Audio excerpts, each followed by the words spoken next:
Welcome to Kingdom Authority with James Alford, your source for insight on spiritual warfare, discernment, and the power of God. Be prepared for your eyes to be opened like never before and walk in the power of God's kingdom. Here is your host, James Alford. Welcome to Kingdom Authority. My name is James Alford. Thank you for tuning in. As always, we'll be talking about subjects related to spiritual warfare, discernment, and the power of God. Today, my guest is Claire Carley. Welcome on, Claire. Hi, thanks for having me. Claire is an actress. She on a television program that I recently saw called Undying Faith. And I tell you what, I was blessed by this program. It's an end times type program, and it really, really blessed me. Tell us about this television show. Yeah, so the show centers around my character, Lydia Johnson, and her best friend, Joanna. And it is a story of how they are being prosecuted for their faith, and their life is kind of upturned, and they are just really having to really just trust God for their entire survival throughout the whole story. So Right. Yeah. It's when I saw it, I was like, man, that's how it's going to be. I mean, there are parts around the world where people are, under pressure like that. But with your program, it's like a worldwide thing where, the whole world is against Christianity. And when I was watching, I was just like, man, it's going to literally be either you choose Christ or you choose living or having a regular life. And I honestly believe a lot of people are going to choose having a regular life. What do you think about that? I think that's definitely true. I mean, I know it was, well, when we shot the show, I was only 16 when we started. So Oh, it was wow. really not I was 17 when we were filming, I think. But when I auditioned, I was 16, and it was not really something that I ever thought about that seriously. I mean, I heard about it, it's touched on in church and that sort of thing. But I mean, I think most people, until they're in that situation, I mean, until your faith is tested like that, you're not, it's hard to say what some people would do. Yeah, absolutely. Absolutely. I'll read in 2 Timothy 3:1, it says, this know also, it says that in the last days, perilous times shall come. And so, I look at this television program as a prophetic piece speaking to the days that are to come. And like you said, you don't know who's going to. I personally believe in it, and I'm not saying I know, but I speculate when I say, there are going to be some people that may be spiritual leaders that turn from Christ because they're trying to save their life. But there may be others that, were probably living a rough life and not really paying attention to God that change and get saved. I just think it's going to be something completely different, but God will be moving. And so how did you prepare for this part? It had been hard to prepare for it. How did you prepare for it? Yeah, it definitely was a challenge, especially with it being, really, it was my first on-camera role, so the nerves on top of the fact that, again, obviously I've never been in a situation anywhere close to what they go through, so it's really just prayer and practice that I think really got the story across for me and my character. Just praying and asking God to help me put myself in someone else's shoes, because there are people who may be going through something similar, and he's helping them through that, and he can help me sort of put myself in their shoes. Right. Was there ever a part in the film where it like hit you like, wow, this is deep. This is something. Was there ever a part in the movie that just kind of hit you like that? I wouldn't say there was a specific point, but it definitely was something that throughout filming kind of made me stop and think and go, oh, this part where, they're having to like just pray that they have a next meal, just that sort of thing that Right. just kind of makes you go, wow, this could be me one day. Yeah. Yeah. Those are things we take for granted, right?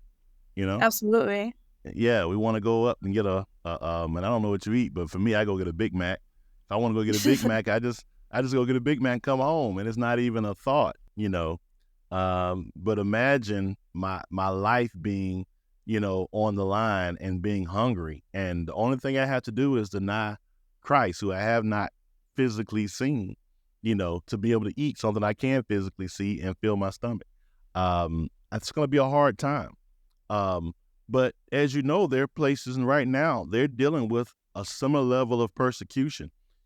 Like in China, you can't even have a church unless you have a church that has been agreed to by the state or by the nation, and that church has to say certain things and abide by guidelines and all this type of stuff. And there's a lot of what they call underground churches in China, to where they have church without being authorized by the government, but oftentimes those churches are persecuted. They're beat up. The leaders are rounded up. The people are things have done to them. And we're seeing that right now. I think when I first got into ministry and I began to look these things up, I was amazed at how Christians were suffering. I remember I had Indian pastors or Pakistani pastors sending me pictures of their church being burned down, or sending me pictures of Christian villages being burned to the ground. And I was like, man, in America, you would never, if that happened in America, that would be an absolute outcry. So there's people in the world right now that are living something similar to what your television show represented, And so it's realer. I think it's realer than a lot of people in America realize. Yeah, I agree. And that's something I've thought about as well. I think a lot of Americans specifically are so detached from the rest of the world that I think sometimes it's like a culture shock. Like they think maybe even seeing pictures of this stuff happening, like you said, like the church being burned down and stuff like that, it just doesn't even register the full like effect of what's happening, because we're so used to our own lives, our own culture, that it's so hard for us to imagine. Yeah, absolutely. I mean, it's like we're detached. It's like a TikTok reel versus something that's real. Right. I think everything has been kind of pushed is, kind of like we're just watching television, and people are really dealing with things. People are really going through. But a time will come where the entire world will be going through the same thing, where I believe where Christians won't be able to post anything online. You can't say anything about Christ online. You can't have a church. You can't walk around with the Bible. I believe, just like your television program has, that there will come a time where that will be the law of the entire world. How do we prepare people in your age range? How old are you, if you don't mind me asking? Oh, I'm just about to be 21 this month. Okay, so you're 20 years old, about to be 21. How do you think the people in your age group, how do you think they will respond to dealing with persecution and the challenges of sticking with Christ? Well, it's hard to say. I think people my age who are of faith, I think some of the people my age who I know that are Christians are probably like some of the strongest Christians that I know. I think our generation of Christians is some of the strongest that I have seen. I obviously don't know that for a fact, but I think Right. that like they've really been growing up being prepared for this sort of thing, because I mean, just the people around us, like we see times shifting like they never have before, and I think that they're really like preparing themselves for that. And I think those who are already followers of Christ, um, I think a lot of them will stand the test. But a lot of our generation is so lost, and like you say, like the TikTok, like social media stuff, I think like that sort of stuff has kind of got a hold on us, and we'll believe whatever we see, whatever the Yeah. government's feeding us, whatever politicians are feeding us. And if you're not as strong as you need to be in your faith, at that point, I think it's gonna be, do or die, and they're gonna have to either totally flip to just diving all in, or they're gonna, you know, maybe not stand the test as well. Right. I'll tell you one thing I'm encouraged about. I am seeing in the younger generation, there is a thirst for truth and there is a thirst for answers. But it saddens me, though, that I feel like there's not people there to give it to them, or that they're given so many different answers, they don't know which one is the right answer.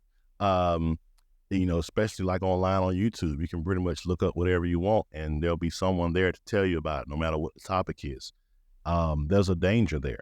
But I do believe that the youth want the truth. I do believe there's youth out there that want Christ, that want to stand strong and want to do actually what the Bible says, and that encourages me. I remember the last time I had a face-to-face Bible study, and half the people there were under 18.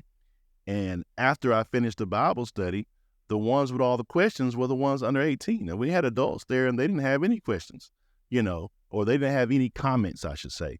But it was the young ones that were thirsty. And I noticed that there was a thirst in the next generation. And that really encouraged me because, sometimes, as the generation, people get stuck in their ways, or they become, they just become dry in the things of God, or this and that or whatever. But I thank God as the generations progress that God is still stirring up a fire in the youth, that it may bring up the next generation. Because I'm tell you what, the way things are going in the world it's getting bad out here. And we need people who are willing to hold on regardless of what they go through, regardless of what they endure, regardless of the influences that the world wants to influence us out of Christ.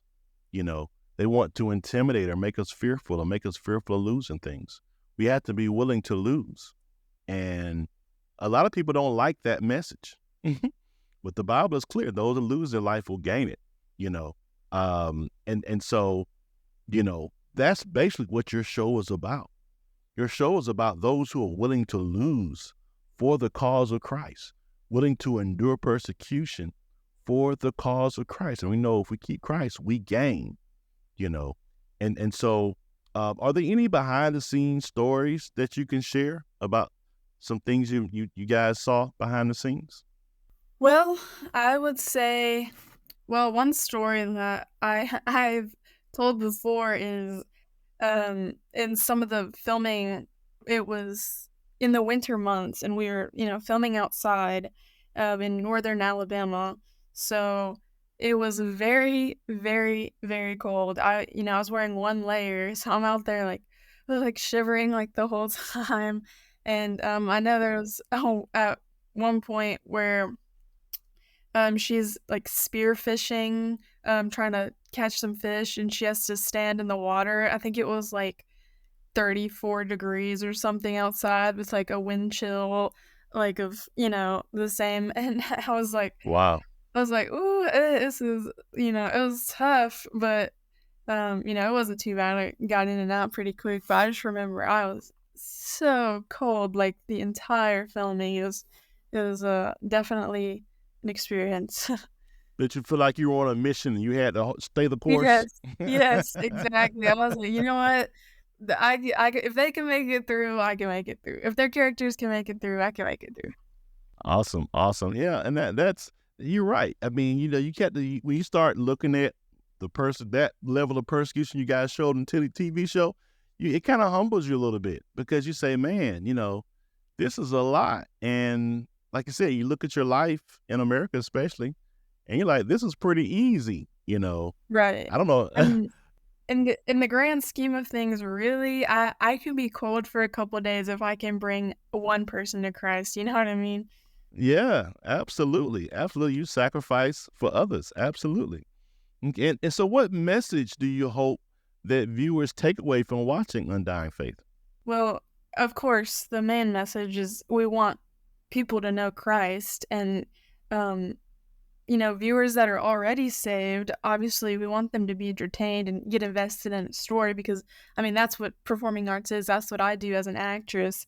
But definitely want to make them aware that this, although this is a fictional story, there's parallels in the world that are not fictional, and want people to just be grateful for their freedoms, and just bring awareness to other people who are dealing with this. Yeah, absolutely, absolutely. Now, have you ever endured persecution in your life for Christ? I would say no. Just, I mean, I live, in the southern region of Alabama. I'm very surrounded with believers. And I've never really been in a situation anywhere similar to what I would consider being persecuted for Christ. I've been in uncomfortable situations, but that I've had to, persist through. But I would say nothing that I would consider persecution. Okay. Now, acting. Your acting is a form of evangelism, right? Yes, and that's why I put so much prayer into this role when this started. And that is something that, I've talked with my mom about when I first got into this, when I was younger, that the entertainment industry in the Hollywood side of it is a Mm-hmm. very, very dark place. Right. And going into entertainment and choosing that as a career, you really have to stay, stay aware of the things that you're signing up for, and the people you're working for and that sort of thing. So I'm so glad that I'm was able to do this, especially as like my first real gig. And Tracy was so wonderful, and just great people involved with the production, so that was a huge blessing. Yeah. No, that's awesome. Now, have you ever considered evangelizing in person, like going places and evangelizing? Have you ever looked into that? As far as mission work, I've looked into it a Mm-hmm. couple times. I've never been out of the country, definitely not. But I would definitely love to if the opportunity arose, or if I felt like God was calling me to. Oh, that's awesome. That's awesome. Yeah, and there's also mission opportunities even within the United States. Right. Yeah, yeah. So just talking to you, I kind of feel like there's a draw on you for that, to really reach out to people and to touch lives. But that's amazing. You have an awesome testimony, especially to be so young. At your age, that's you're not under the influence. A lot of times what you'll see is younger kids will still be under the influence of their household. So they'll be, you find a lot of kids that are professing Christian when they're young, but then when they hit 18, 19, it starts to kind of be a mix, just because everybody's kind of finding their own, and then they start settling down once they get to in their mid 20s, and they may lock back in to Christianity or whatever. But it's encouraging that you're in that phase of coming out of youth into adulthood, and you're locked in to the things of Christ. And that's just so encouraging to see that, Can you tell me about some of your other people on the set with you that you like, the actress that you work with? Yeah, the other actress that I worked with, she was lovely, and I don't really keep in touch with her. And I didn't know her before we worked together, but yeah, I mean, she was great. Everybody was super nice. I don't have a bad word to say about anybody I met on the set, and I think we all were really proud of the project. So Okay, well, you guys did an amazing job. I like I said, it really touched me. Your acting was phenomenal. I know you're going to go a lot of places. Um, are you lined up for any other projects now? Do you have any other films that you're trying to be a part of? not at the moment. I just still auditioning for things and that sort of thing. But my mom actually wrote a screenplay that she is um trying to show to some people, and she wrote me in as the main character. So I have a shot at that maybe one day. Yeah. Okay. Yeah. It broke up for a second. Yeah. That sounds exciting. So your mother has a script screenplay for you, and she put you as a star in it. Well, that's all. Yeah. Yes. Oh, that's awesome. That's awesome. Well, I know you guys are going to have so much more with this program and other films and things that will come out in the future. And it just blesses me to know you guys are focused on Christ in doing it. Can you tell the audience how they can contact you for anyone looking for, actors or just anything? How can they contact you? Yeah, so my email is Claire E. Carley at AOL.com. So they can contact me at my email with that and reach out for anything that they had to say or any inquiries or anything like that.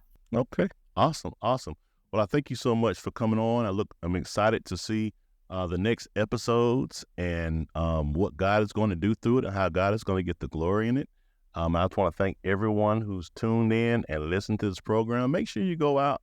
Make sure you check out Undying Faith. That's an amazing TV program, and it's new. It's fresh. God is doing some amazing things in it. But thank you once again, guys, for joining. This has been the Kingdom Authority program. My name is James Alford. Thank you guys for joining. I love you so much. We'll talk to you soon. Thank you for listening to the Kingdom Authority podcast. Join us every week for powerful teachings, insightful interviews, and testimonies of God's power. To contact us for more info on books and articles from James Alford, make sure you go to jamesalford.org.